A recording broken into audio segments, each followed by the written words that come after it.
Hello, everybody. Welcome back to YouTube. My name is Makayla, and I am with my friends Mila and Adrienne. We are all three evolutionary astrologers, and today we are talking about the new moon hybrid Aries solar eclipse that's happening on April 20th East Coast time at 12:13 a.m. So if you're looking at this with your own natal chart, of course, you want to cast this for the time zone that you're in. And I'm really excited to be here today with these two. We actually had a pre-meeting last week to talk about the upcoming energy. This is a very potent eclipse that we're heading into. It's one of the more extreme ones that we're heading into for our season. This is impacting everybody in a great scale. We see a lot of transitions going on. And so we wanted three masterminds to come together so that we could give you a bigger point of view on how you can work with this eclipse energy. You can start to integrate it into your life, and you know how to be prepared for what's ahead for you. So I'm just going to give a quick introduction to everybody. Towards the end of the video, you'll get to find out how you can reach out to each one of us if you want to come for an astrology reading. We're all offering our own astrology consultations. And we're also offering a free Q&A next week on the 25th. We're offering a free Q&A. There will be a Zoom link that you can be invited to, and you can come with your astrology chart and ask us questions related to your personal astrology chart, or any other questions that you had related to the video that we posted out. Everybody's welcome. So if you're a listener on YouTube randomly coming in, or if you're a client or friend of one of ours, we just invite you to this social hour, we like to call them. It's really good to get people connected in the astrology community. Whether you're a beginner or advanced astrologer, I think that you can find some good information that will resonate and be able to follow along easily. And of course, we're going to pull up the chart at one point too, so you can see what's going on in the heavens above. Mila, hello, welcome back. We've collaborated before for the new moon, right? It was the new moon. That was Pluto in Aquarius. Oh, Pluto Aquarius. So many things we've done. Pluto Aquarius, that's right. And you want to give an intro and let everybody know about yourself? Yeah, thanks a lot. It's very nice to collaborate again. Nice to be around you girls. Really appreciate this time. And yeah, I think this is a very powerful energy. Everybody pretty much posted videos about this. I also posted a short one, more like an intuitive outlook of these energies. But it's always good for the astrologers to get together and to compare the notes and brainstorm together, because I feel that much more information come through when we have each other to bounce the ideas off. And that's why I'm really grateful for this collaboration. It's a great opportunity. Thank you. Yay. Hi. And hi, Adrienne. Would you like to give Hello. a go? Hi. Yeah, this is the first time that I've done anything like this, and I'm really happy to be here. There's a lot of energy coming up for this new moon and the eclipse, and I'm looking forward to talking a little bit about it. And you're at a retreat right now with a bunch of I astrologers. am at a retreat, which is really intense. It goes right along with this new moon eclipse energy. With some group of healers, a wide age range of women, and coming together. And I'm experiencing this new moon as it's happening. So That's amazing. it's something. It's amazing. I've been experiencing it as an illness, as you guys know. So I'd like to point out, like, I think sometimes with eclipse energies, for some people, like, these things can manifest. And I did notice that there were some health aspects going on in the chart because the asteroid series was aspecting in conjunct with this eclipse. Mm-hmm. And so if people are experiencing any type of like health dynamics right now, I think it's just like a purge of the newness that's coming in. And I guess maybe we can kick off this eclipse with people understanding, because this is something we all agreed on, that this is really about a major ending and a new beginning at the same time. Absolutely. Right. And like, Also, go ahead. Yeah, please go ahead. I'm also experiencing that, especially people with Virgo rising, because they have a Pluto currently in a sixth house. And Pluto is all about self-empowerment, and sixth house from the traditional astrology is like our health and everyday routine. So I'm finding people with Virgo rising, a lot of them are experiencing a lot of, or if people have a very strong Virgo placement, like Sun or a Moon, they are experiencing a lot of purging going on at the moment, because Pluto makes us do that. It wants us to detox and let go of stuff. And it's kind of like, I would feel like a prelude for the energy of the upcoming 20 years. So it's like an opportunity for people to take charge and control of this area of their life, because if they don't, then Pluto will make them, in the upcoming time. So Pluto is definitely like no compromising, it's just gives it to you as it is and goes, now you deal with it. So I feel this is really like an introduction to the energies we can expect in the upcoming 20 years in different areas of our lives. Absolutely. For sure. Yeah. For sure. I agree with that. Also that we're in this big energy of change. Everything is about to change. Everything that we've known is about to shift. And we're sort of working into it slowly, like through COVID and all of that. But I feel like this particular time right now is a big shift that's happening. And I think we'll feel it internally first, and then it's going to express itself on the outside. We'll start to see it. So Absolutely. Yeah, absolutely, with like a new moon fashion, right? Because we don't see the seed planted, right? It's the dark phase of the moon. And so I feel like energetically we'll feel like we'll know and intuitively know these shifts. And I do like to tell people that the dynamics that are happening right now aren't really new. They're not really new stuff for us. It's already stuff that's been manifesting and asking for us to change and evolve, because of the nature of this being in a hybrid eclipse. And I guess I'll share the screen so people can understand what we're talking about when we say hybrid. Yeah, it's much easier when people get the visual. Yes. So can you guys see? Yeah, can see it fine. The whole chart? Okay. Yes, now we can. Okay. It was like off screen. Okay. Here we go. So for people who can see the pointer, the hybrid eclipse means that the new moon is happening in one sign. You can see it's happening at 29 degrees Aries, but the nodes, which an eclipse means that it's happening against the lunar nodes within 10 degrees or so. The nodes are still in Scorpio and Taurus. And that's why I'm seeing this as an eclipse that is bringing in dynamics that we've already been dealing with when the nodes went into Scorpio and Taurus about a year and a half ago. So it's been asking us to let go of psychological, deep emotional attachments. How do we assert ourselves and nurture ourselves and create our own self-sustainability going forward? And at the same time, so we're still dealing with these dynamics of Scorpio and Taurus. We're having this new moon, this dark phase, like you both talked about, being birthed at not only the first sign of the zodiac, Aries, which represents new beginnings and new initiations, but at the anaretic degree of 29. So also this culmination degree. Absolutely. yes. Ending. And this is also the last, the first one of the Aries Libra axis. We'll have the official moving of the nodes into Libra and Aries axis in July, but this is the first one of that bunch. So we'll have the next 2 years, just under 2 years, we'll have the eclipses bouncing off Libra Aries axis.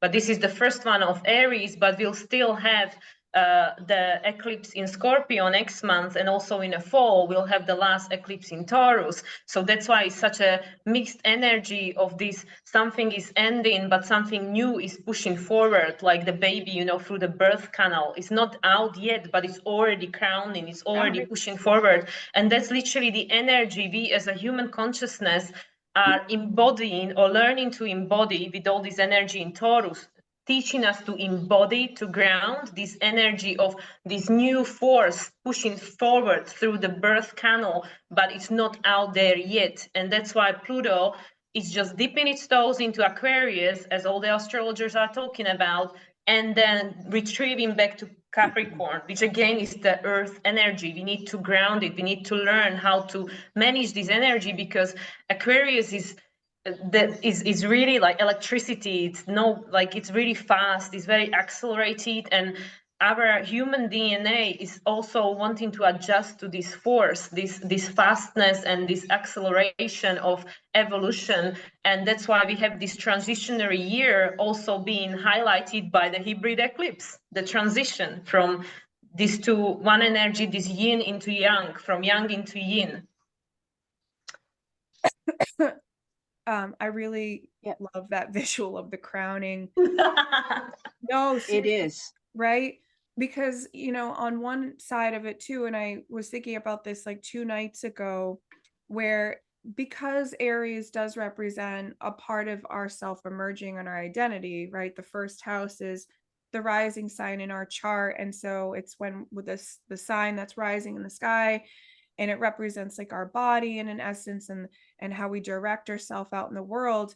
And it's been feeling like a part of my, you know, egoic self has been dying. Like there's a part of myself that I'm saying goodbye to, and it's actually kind of a painful process to realize that either a part of your life or a relationship or a situation in your life or a part of yourself is having to, you know, rest, if you will. And in that birthing process, that shedding the skin, giving birth, those kind of dynamics are not easy. They're not, you know, they're not just painless kind of processes that we go through. And Aries can be quite aggressive, you know, and I think that's another reason why it's associated with the first of the zodiac and the birthing process, is because when the baby's coming out, it's coming out. And this is ironic because one of my best friends literally should be having her baby today. Oh, wow. Congratulations. The eclipse baby. Yes. And if not, she's getting induced on Friday, but I was like, kind of feel like it's tonight. It's gonna come. It could. It very often on a new moon or a full moon, they come. So right. Yeah. And so I feel for people experiencing this or kind of struggling, and I've watched this week leading up to it. I had like 3 phone calls on Monday night of 3 different people who have had people pass away and said goodbye and left this earth, you know, and that's been a painful process. It is a part of the life cycle, but again, I think this is incorporating the anaretic degree, the 29, and allowing for new energy to come in. I've also seen a lot of people just saying goodbye to old parts of their life, and it's not necessarily the actual physical deaths, but metaphorical and emotional in their life. And it's this is something that people can look forward to as well, you know. And we might feel the aggressiveness to like make a change and go forth. And I think eclipses also bring in a type of aggressive feeling, like an acceleration, like it's got to happen now because of the electricity coming with the Pluto. You pulled into the Pluto squaring this, right? And Pluto is like transformation, death, rebirth. In Aquarius, it's like accelerated. Like, let's, you know, it's just going to be like really quick. But there's also some aspects in the chart that I think could allow us to be a little more flexible and flowing, which I guess we can get into.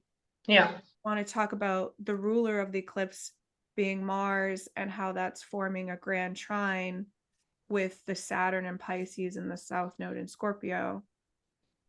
Like there's some water element. And what are you guys' thoughts on the water element being pulled in, because the ruler of this eclipse is in a water sign?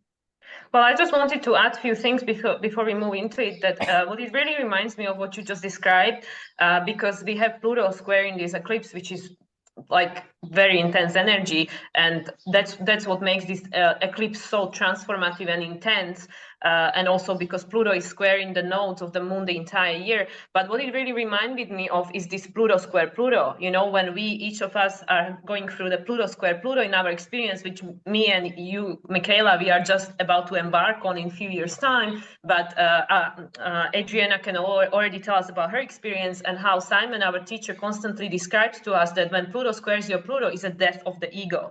So all these parts of yourself that no longer support your evolutionary growth and what we signed up as a soul prior to incarnation, what we signed up to experience in this lifetime, that's all is going to be stripped away in order for us to be pushed out of the comfort zone and to face those fears and take our power back, all this energy that has been fragmented to be taken back inwards. So that's why this eclipse square, eclipse being squared by Pluto, it reminds me of that energy, this Pluto square Pluto energy, even though it's not the same thing. But Pluto square in eclipse is like Pluto square Pluto for everyone in the planet happening at the same time. Like, hey guys, you have to face it now. So this is something I just wanted to additionally add that came to me while you were talking, because of the experience that you are experiencing in your environment, people passing on, new people being born, new souls coming in, which is the cycle of life. And also it reminds us of the Pluto and also of Neptune, of the law of impermanence. Nothing is permanent, and everything is in cycles in the nature, which from the human perception and perspective, it's painful because we don't want to let go of these aspects, whether it's, aspects of ourselves, of aspects of environment created by others, like with the Aries Libra polarity, which we'll get into. And it's painful because it's creating this foundation, this structure. And currently we can dive into what you just touched on, Mars being in a sign of Cancer. It's very watery energy, and it's also Mars. It's urging us for this new beginning. It's also pointing a finger, like the finger of God onto something, even though that's Yod, but still, it's pointing something somewhere. And it's pointing into Cancer, which is our security, stability, this, what is making us feel secure, but also our ego identity, because that's what Cancer also represents. So to me, it's still a representation of Mars in Cancer. It's also pointing a finger to us as, are these aspects of yourself still who you really are? Or is this the identity, the labels that you accumulated throughout the lifetime based on the conditioning of the environment, but they no longer will support you onto the path which we are embarking on right now? So that's why I feel that a lot of, even though this eclipse is happening in Aries, which is fire and yang energy, there is so much yin energy in the chart right now, with all the aspects being made to the eclipse through the planets in yin signs, and Sun moving into the sign of Taurus 4 hours after the eclipse happens, and Mercury already in Taurus, which is very slow, and going into retrograde in a couple days time on the 21st.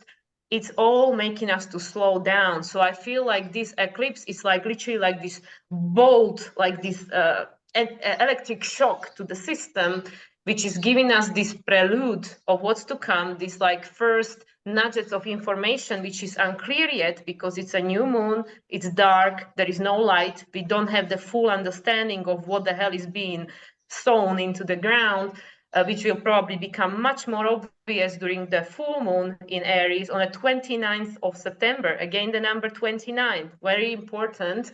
And and I feel this is a prelude, and whatever comes to us intuitively, because we won't have the full understanding of what's happening, we'll need to be grounded. Again, we'll need to bring it back to inside, to where we are, and process it through all this yin energy, receptivity, and then, that will get us started onto this new path, because we know that everything externally is a reflection and projection of our internal world. So I feel that this is like prelude, not even a beginning, but prelude of this process on the global level because of the Pluto square. So I think that this ruler, the Mars, has this seed, this basis that's in our beliefs. I've been working on the planetary nodes, and the south node of Mars is in Sagittarius. And so it's coming from a place where we're having to match up with our own truths as a collective, the truths that we've been following. And that's part of the shift that's happening as we move into this current moon, Mars, that's in Cancer, where we're having to like line up with our own ability now, not to follow the beliefs and the truths that the society that we've been told to, but actually to align with our innermost self and to begin to nurture that, because then we move toward the Taurus, which is the North Node, where we're now trying to, again, align with that sense of self-nurture, because once we shift, we have to be able to ground in ourselves, and we have to know what that is. And so a lot of that energy with the Mars in Cancer right now is actively grounding into ourselves, knowing what it is that our needs are, and how it's like we've been to the outer world, we have to pull to the inner world for this birthing process, so that we're bringing ourselves through. And that's what sorry, finish. No, go ahead. That's what I feel, that's why, and I've been saying about that in my videos as well, Mercury is transiting through Taurus and having its retrograde in Taurus right after the eclipse happens. There is no coincidence. And that's, again, the information to be integrated. And the ruler, Venus, is currently in Gemini. So they have what we call mutual reception. And Gemini is very full of polarity and duality. There are all these options, but exactly like you said, it's about choosing what it is for you, what is right for you. There are so many options. There is so much information out there, but what it is for you. And as you touched up on the belief system with the Jupiter being in a mix of this eclipse, so Jupiter is in a balsamic closing phase, ending the cycle when it comes to the eclipse. And that's exactly about that, to have the understanding, the inner understanding, the Mars in Cancer, because Mars is the ruler of Jupiter, Jupiter being in Aries, just like Mars is the ruler of the eclipse. And it's this understanding of what it is for you. And the only way you can find it out is to go within. To be able to connect with yourself, your inner guidance, your body, somatically, emotionally. Mars is very emotional in Cancer. It doesn't necessarily like it because it cannot go out there and do stuff. It needs to sit with itself and absorb all this emotion and go through that. But this is the only way. And exactly, I totally agree with what you just shared, Adriana, because that's exactly what I've been tapping into, that the only way we'll be able to withstand the energies that are going to be thrown at us at this accelerated pace moving forward from next year, when Pluto will fully home itself in Aquarius.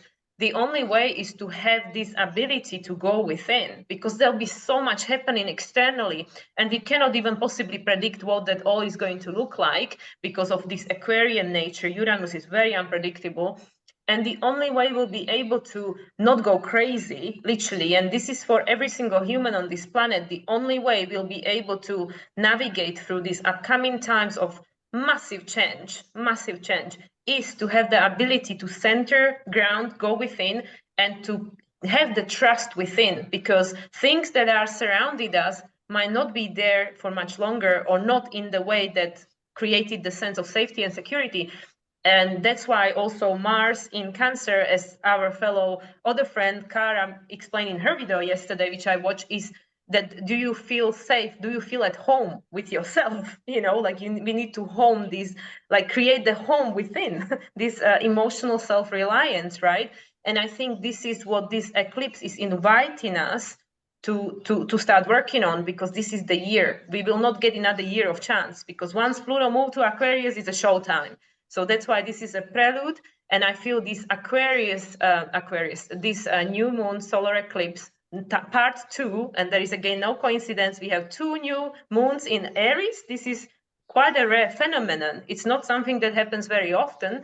And there's literally the universe, and also with all the planetary positions, as we can see, everything is so perfectly communicating with us that this is something extremely important, and something that is, preparing us for the external experience. But first, we need to go within and ground and trust and create this connection to oneself, to be able to navigate through that which we cannot control. Because the only thing we can control is me, my response, my emotions. That's the only thing I can control. I cannot control you, or I cannot control the politics. I cannot control the weather. I cannot control other things. The only thing I can control is me, and to learn to trust myself. And I feel that this is potentially the core intention of this eclipse for individuals, which create the collective. Yep, I would agree with that. I think that Venus in Gemini is exactly speaking to that we have to learn about what it is that our values are, what it is that's on the inside for us, because if we don't attune to ourselves during this time, it's going to be a very difficult ride. It chaos around us. I like the fact, I love everything that you both said, because this is an Aries energy, and because basically a majority of the chart is in like the first section of the astrological wheel, you know, Aries, Taurus, Gemini, Cancer. These are the dynamics where we learn to build ourselves up and who we are as individuals. And I think like Mars is a crucial piece of this eclipse, because of all, I'm not going to repeat everything you guys said because I agree with everything, but it is about being able to direct and parent yourself and nurture yourself in a way. You know, Mars is a protective partner. Mars is how we fight for things, how we strive for things, you know, but ultimately it does have this tenacity in Cancer to want to protect what makes us feel safe and secure. And it has that natural square to Aries, which will make things uncomfortable and unsure when we need to go in a new direction. But I think we're getting a massive amount of support from Mars trining Saturn and Mars also trining the South Node in Scorpio. So we've had this enclosed energy, and Saturn had just moved into Pisces on March 7th, and it's going to be there for the next 2.5 years for us. So this is also a big cycle we're experiencing at the same time. This is the first eclipse that we've had since of that transition to, and especially with Pluto following. So we look at like Mars, you know, well, it's a wide trine. Okay, it's a very wide, but we're just gonna look at the energy, how I guess Mars is supporting, you know, Saturn, in the fact that we've got these two parental archetypes. You know, we've got Mars in Cancer asserting how to protect and mother yourself in one nature, and then Saturn trying to be the authority in another way, where, you know, you've got to think about how porous you are to your environment, and, you know, how boundaries will be dissolved in some areas, and, you know, how you can take responsibility for what you are going to be receptive to and what you aren't. And Pisces has this you know, interesting ability to like be super interpersonal with so many things, but then also not, because it gets, you know, stuck in this, not stuck, but encapsulated in this womb of like all energy and all of consciousness. And so, you know, Saturn is doing this dualistic thing in Pisces where it's grounding in some areas of our life, but it's also causing confusion and delusion in others. And I think Mars kind of, you know, sweeping through the other water sign, and then the South Node and Saturn, a direct trine, like an actual direct trine, is like, okay, what attachments and security systems have you been attached to emotionally that remain responsible structures, and then which ones don't? I've been focusing on the South Node, is that like not everything in our life has to be let go. We just have to know which ones do, you know, because some attachments are good and we are here to stay and they're helpful for us to move forward, but not all of them, you know, not all of them have needed to be destroyed. Many of us have found new attachments with this South Node in Scorpio to new people, things that are healthy for us that we can carry on into the next chapter. Well, and I just wanted to add to that, you know, of course, South Node in Scorpio is ruled by Pluto. So Pluto currently being Aquarius, and the, you know, former, not evolutionary astrology ruler, but former traditional ruler before Pluto was discovered was Mars. Mars is in Cancer. And that really helped us to navigate, like you just said, that not everything has to be let go of. It just has to be this thing that make us feel disempowered, that makes us feel that we are limited, that we don't have control over our life, that we are, you know, in a sense victimized, even though that's the Pisces archetype. And this is what Saturn is also helping us to understand. But so, you know, Pluto in Aquarius is telling us about this individuation process, you know, who are you, who you want to become, who you want to associate with, who are your people, who is your community. So exactly like you said, there are so many new people coming into our life that we vibe with, you know. And I can definitely tell my life as an experience, like you girls, you've not been part of my life for so long, and you know, like you probably understand me better than people that knew me for 30 years, you know. And this is the time where Pluto is bringing this opportunity to connect, like each of us, you know, with the, you know, individually and collectively through this technology, you know, Aquarius, internet, and these new things that are available to us, to actually really connect with people who get you. And they don't have to be in your environment, they don't have to be within your family, they don't have to be friends that you knew all your life. They can be, but if this is something that no longer resonates with you, and again, Mars being in Cancer, it helps us again to navigate through this energy, that what it is for you, you know, like what makes you feel safe. Like you said, are these people actually someone that you can trust, someone that makes you feel safe, that it's like someone reliable? Will these people be there for me when, you know, the proverbial as he's the fun, right? And the one thing I just wanted to mention in regards to Saturn in Pisces, I always say that Saturn is, because like you said, you know, it's in Pisces, so it's like stuff is a little bit like murky. And for me, I always say Saturn in Pisces is turning the form into formless and the formless into form. So it just depends which one you want to manifest and which one you want to let go of, because he gives the opportunity for both. Because Saturn is the manifester, is the one that has the ability to give matter to the formless, right? But at the moment, it's also doing the opposite, where it is dissolving the form. So that's why I say it's turning form into formless and formless into form. I feel like these energies also, because with the South Node in Scorpio, it's like there are parts of ourselves that are no longer useful for us. And so parts of ourselves that are going to come with us. And so the way I've been talking about it is like the best parts of ourselves, the parts of us that we're going to keep, are going to be incorporated into this new Mars, where we're gathering, Mars and Venus is gathering new information for us. We're learning about ourselves, we're taking it in, and we're going to throw out the parts of ourselves that are no longer useful, that have been holding us back, keeping us down. This is like you're saying, Mila, with the form going into the formless, and then the formless coming into form. We're gathering the best parts of ourselves, we're adding new information to it, and we're getting ready to come through that birth process as we move forward in that. And I find this energy so powerful right now. Yeah, absolutely. Absolutely. And once Mars moves into Leo, it will just burn through it, because Leo is this fire, is this pursuing of destiny. So it's exactly like you just said.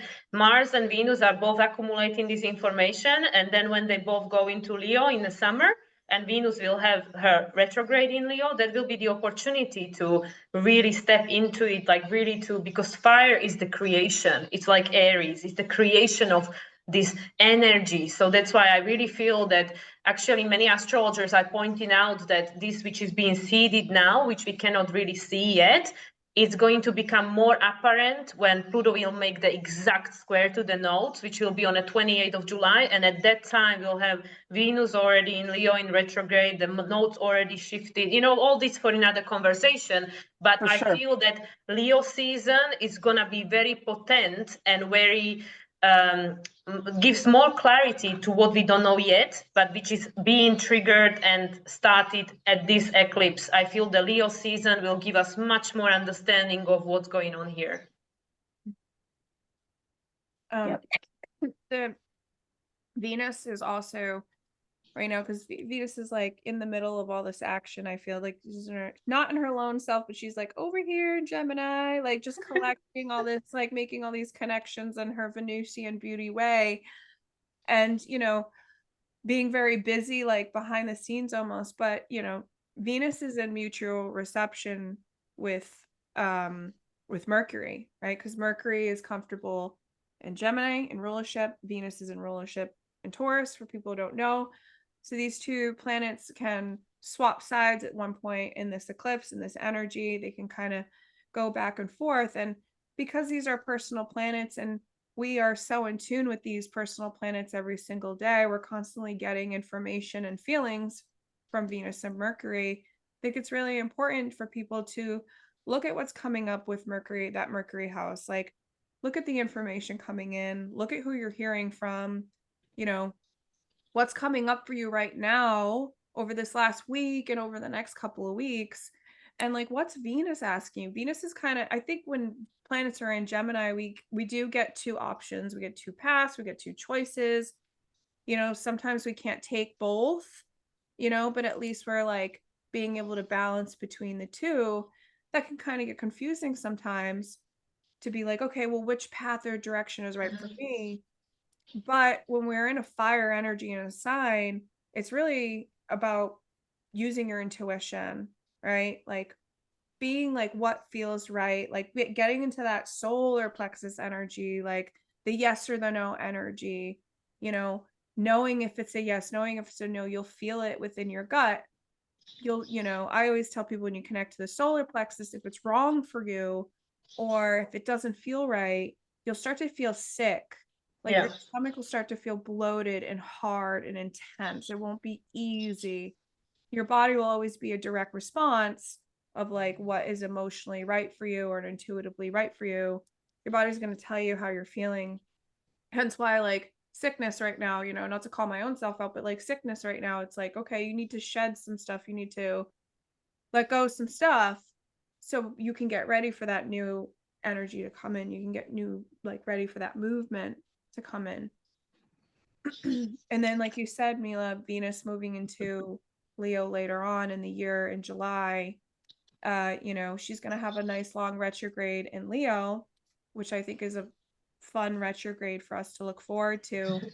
But it's like, okay, how am I going to now the birthing process that happened under this eclipse? How am I going to express myself with that? Right? How am I going to use that as creative self-expression, nurture and love and create joy in my life, if you will? Absolutely. And I just wanted to like add one thing, you know, with this eclipse, like you said, you know, it's all this connecting to intuition and the fact that both moon and sun are moving right into Taurus, like few hours after this eclipse, because as we can see, it's 29 degrees and 50 minutes. It's 10 minutes away from Taurus.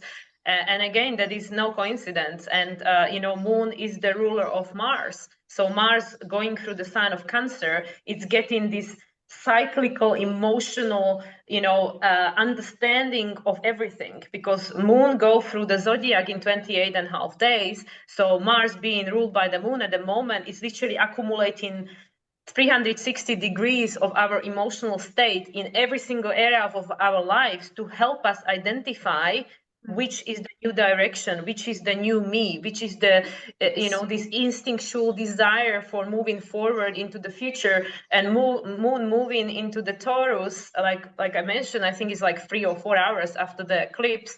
Well, actually, that moon is going to move like straight away. Sun is going to move in 4 hours. That again is building up on this Mars understanding. You know, this eclipse just hit. We get this intuitive, not fully understanding what it is, you know, seed, and then the moon is going to pass on the information to Mars, because I always say that these planets, they are communicating constantly. They pass in each other information to help to support us on this path. It's like the astrology is literally, because like everybody says as above so below, so they reflect to us what's going on here, and they also supporting us on our process to try to reflect back to us that this is the energy that, you know, you're working on, you need to integrate. And through understanding of you know, this symbology, we get in so much help because we know what is happening, and then we don't feel victimized that, oh, why is this happening and poor me, and why is this world in this state, because then we understand the bigger picture, the picture of the Jupiter in a closing phase with the eclipse, which is saying that the old belief systems, the old definitions, they are no longer supporting you, and there is a opportunity for this new cycle to begin. And all these other planets in their position, passing information to each other, they are helping us, even though it's not easy and it's not comfortable because of the Pluto square. Yeah, I agree. And you know, because we're talking about Jupiter too, which is a very important piece. You know, that Mars, the ruler of this eclipse, that Mars in Cancer is forming a square between the Jupiter and Chiron. Mhm. And Yeah. that's an important dynamic I think we should talk about, since, you know, Chiron can be a sensitive antenna for us that really, you know, creates a pain, right? It creates a wound.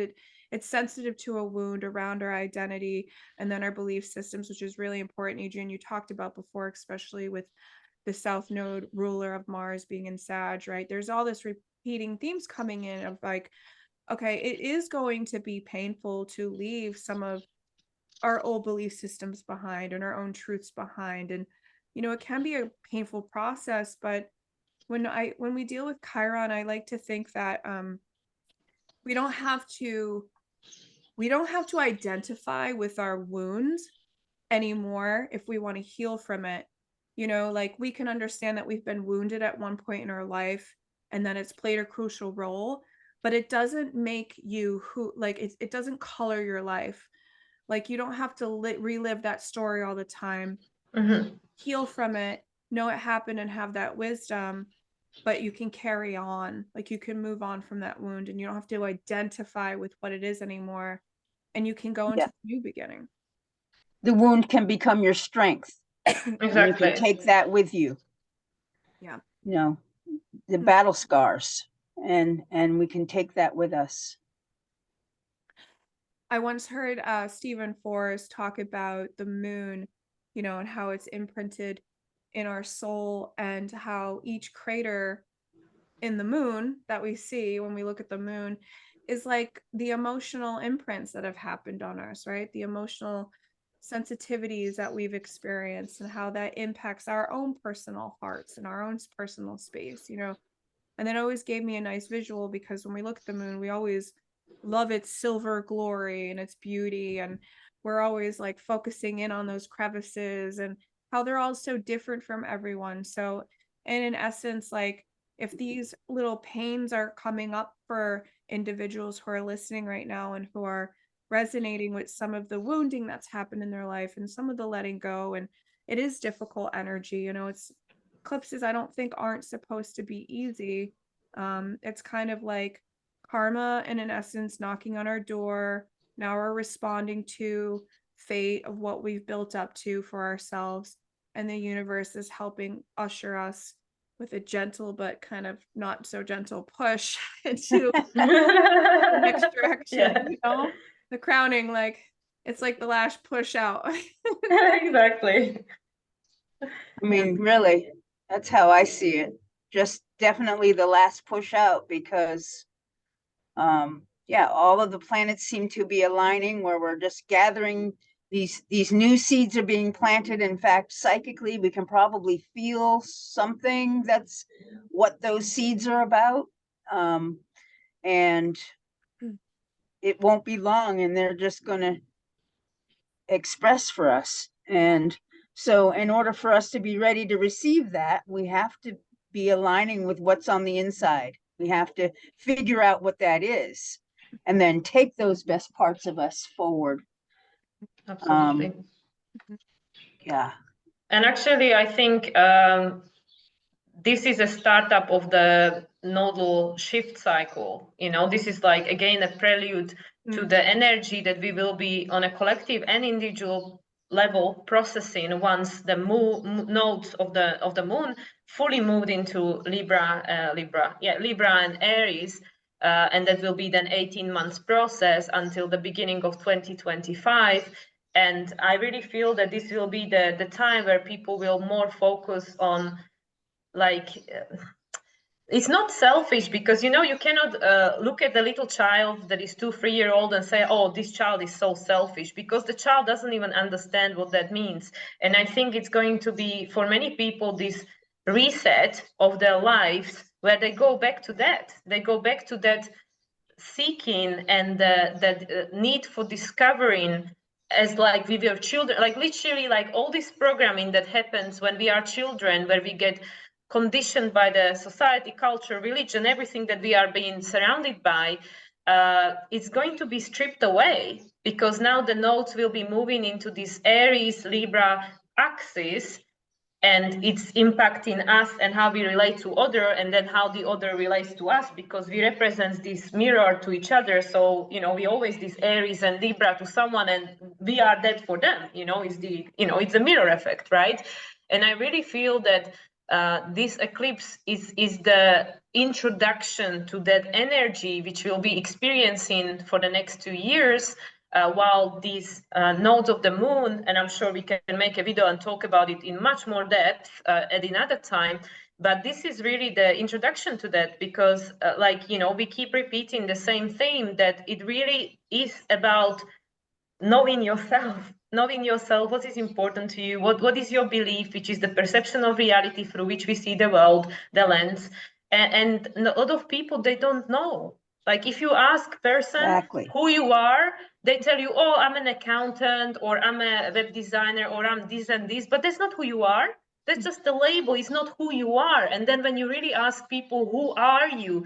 They don't know. They don't know, because we got so conditioned. We became so conditioned by all these labels, you know, these labels which help us to identify and function in a society, which is fine, you know, but that's not who we are. And this Aries, double new moon, Aries eclipse, first eclipse of the year, still during this axis of Taurus and Scorpio, which makes it the hybrid, as Makayla explained and showed everybody on the chart.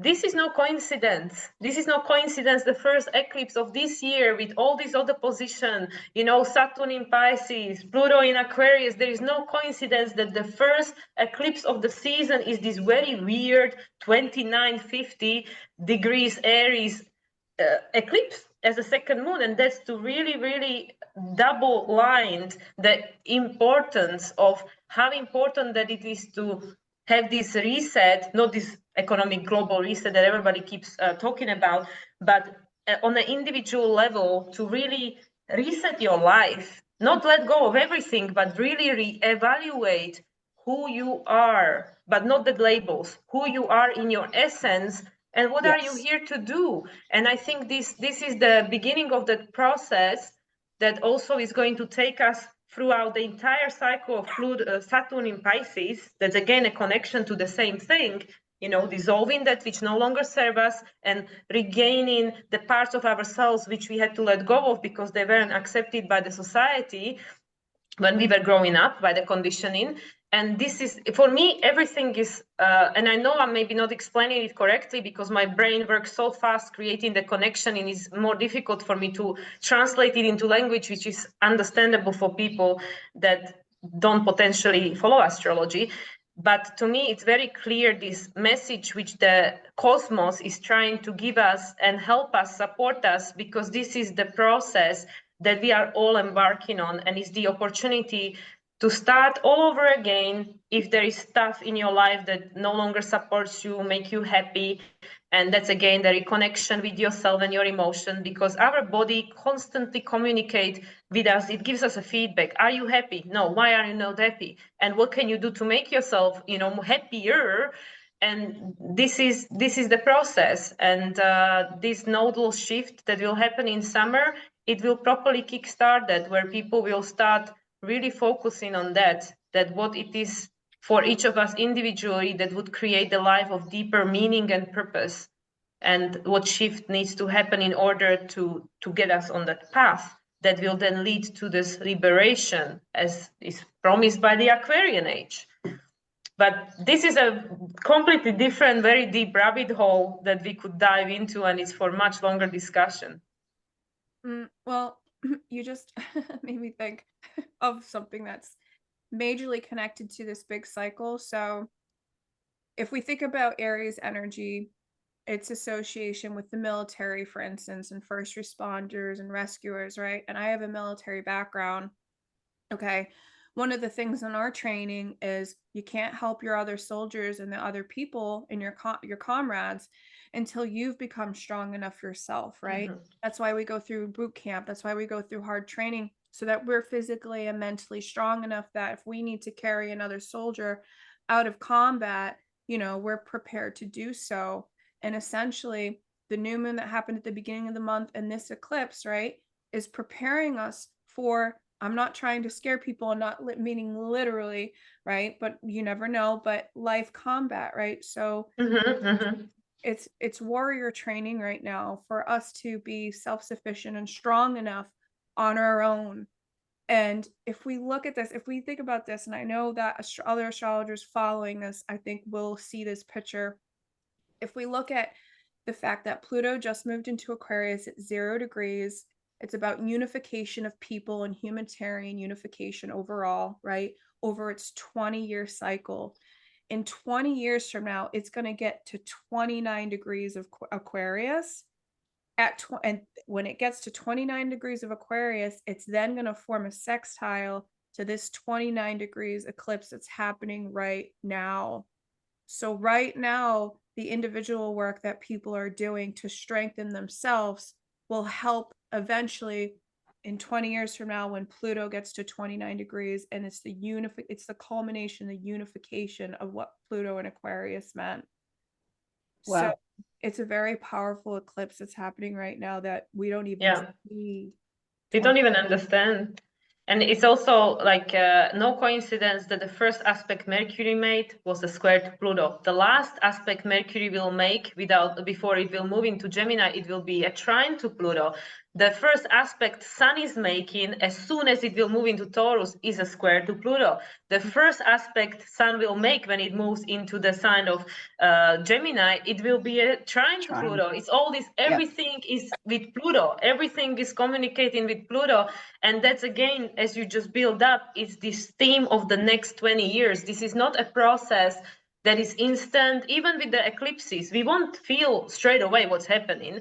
Like eclipse energy usually unveils over 18 months or at least 6 until we have the full moon in Aries.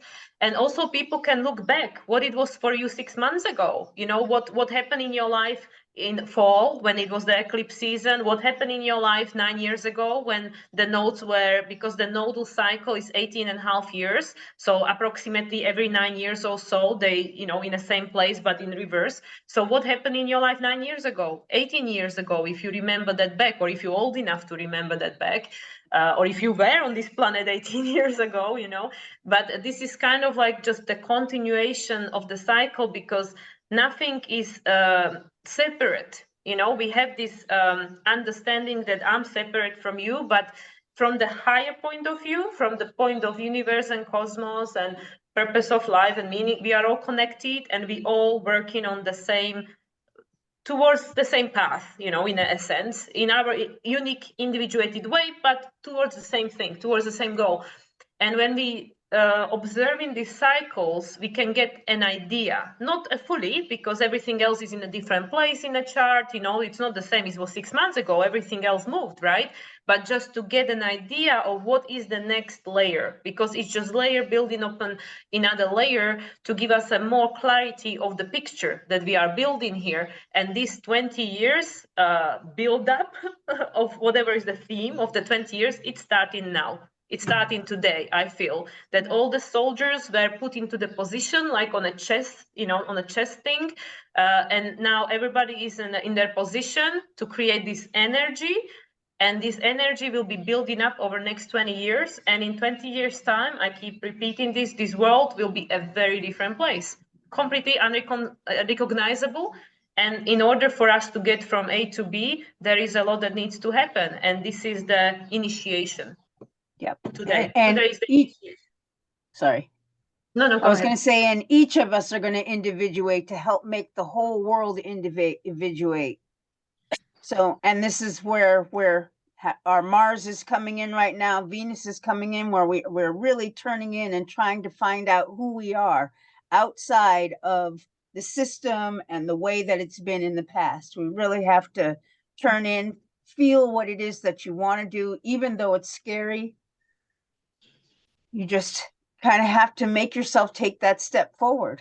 You know, it's like if it's not going to be there to fall back on, we have to move forward. It's like the responsibility and the emotional, reliability. You know, like Mars in Cancer, right? And it is like, you know, the Pluto in Aquarius it is promising and guaranteeing you a freedom, a sovereignty, because that's what majority of people are craving. I want to be free. I want to enjoy life. I want to be myself. But what does it mean for you? You know, we say these things, but do people actually know what it means for them? And that, you know, all this freedom and sovereignty comes with the price of responsibility. You know, this Saturn is not going to pass from Capricorn to Aquarius without the work being put in, because Aquarius is the sign that follows Capricorn. So Capricorn tells you, okay, you can be free, you can be sovereign, you can have whatever life you want in your individuated way, but you need to put the work in first, and you need to take on the responsibility. And each of us free that are trying to work for ourselves, and astrologers, we understand that yes, I can be free to do my astrology and, you know, be self-employed, all that, but I have to take responsibility for everything that comes with it. So there is always, in this three-dimensional reality, everything has polarity. There is positive and negative aspect of both, which there is no, from a higher perspective, it's all good because it's towards our growth, but it's perceived by us as it's, good or bad, challenging or not so challenging. And I feel this is the process to, in order to get to this energy of Aquarius, we need to put a work in, and that work is, being initiated right now. That's true. Yeah, I agree. I feel like we covered a lot, but do you guys have anything else to add? I feel like we did cover quite a bit. I think I just wanted to mention a little bit about the Pluto's opposition point, which is in Leo, where we kind of step into that. It's the very beginning of stepping into our true purpose. Mm-hmm. And it lines up with, the Mars and the Venus and the Mercury, the Taurus. We have to discover who that is. We're all taking this new direction. The sun is in Aries, and we're at 0 to Pluto's opposition point is at 0 degrees Leo. The energy is to really begin to turn inward and discover who we are and put that energy outward. And it's, I find it to be quite exciting, actually. Just absolutely something new. I mean, heading toward whatever that is, Yep, being the true self. Yeah, and the sun is exalted in Aries, so it's got that extra oomph, like that extra fire, that extra challenge dynamic about it, the extra courage and bravery, where it's like, and it's the match, right? Aries' match is just a spark. So, just light a spark in your life somewhere, just like go for it.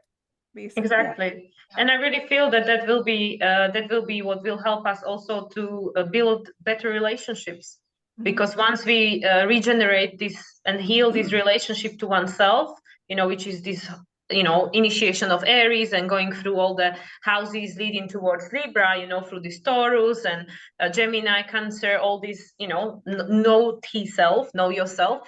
Then, as the nodes will move into Aries Libra, that will also then help us to initiate healthier relationship, because once you know yourself and your values and your ideology, and you become more authentic and more true to yourself, and you trust yourself, your inner guidance, the people you attract into your life will be people in the same resonance, except instead of the people that karmically are here to teach you the lesson, which is usually uncomfortable. So we can attract two types of people, either the people who are here to help us to understand what we need to become, which is usually the challenging relationships that we have, or the people that are in resonance to then confirm and support that this is you.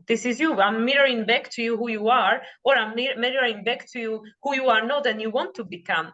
So that's why I feel that this process, also with the polarity point to Leo, it's really for our highest good. However will it look, which probably will not be easy because of the Pluto intensity, but eventually it will be rewarding. And we look back at times and we say like, oh man, we've gone through hell, like Pluto, the death and rebirth and Phoenix rising. But when the Phoenix rises, it's gonna be also, like you said, with the martial training, you'll be undistractable. You'll be so strong and resilient and truly connected with your divine essence that it will really be a life of purpose and deep meaning. But to get there, it's going to be not so easy. Yep. I agree. Agree. Concur. Yes, and Leo rules the heart, right? So it's also, what do you love? What makes you fired up? What makes you passionate? What makes you feel creative and, you know, admired? And what do you admire? Those type of qualities, which, you know, maybe we can get together when Venus does that Venus and Leo transit in the summer. We can talk about those things. Nice. Absolutely. I'm up for it. Me too. Be like a really, really good energy to be in.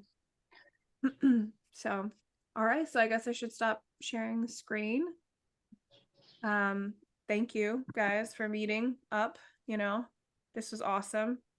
I feel really good about sharing all this information. So, if anybody wants to book a reading, Adrienne, where would they find you to book a reading? How would they come? You can find me on Facebook at Adrienne Gibson, or I have a email address, heartplace, HEARTPLACE, all one word, at peoplepc.com.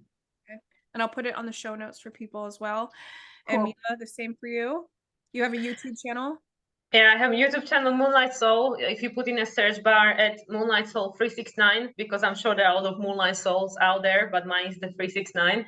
And with the same handle, you can find me on Instagram and YouTube. And also my email address is moonlightsoul369, one word, at gmail.com. Okay. And for everybody else, I'm Makayla Davis from Scenic Root Astrology, Scenic Root Astrology on YouTube. Same thing on Instagram. And if you want to book a reading, scenicrootastrology.com and on TikTok. So got a lot of handles going on. So I don't know. I wish everybody to just drop comment down below. Let us know how the eclipse energy is showing up for you. Let us know how you're feeling. And if you're interested in joining us for the Q&A, I'll link all of our emails down below. You can email any of us. We'll all have the Zoom link to invite you to the live Q&A on Tuesday next week at 5:30 p.m. East Coast time. And you can come with your questions, or you can sit back and chill with a tea and just watch. Whatever you feel like. So Sounds great. Yeah. Goodbye, everybody. Goodbye. Okay. Ciao.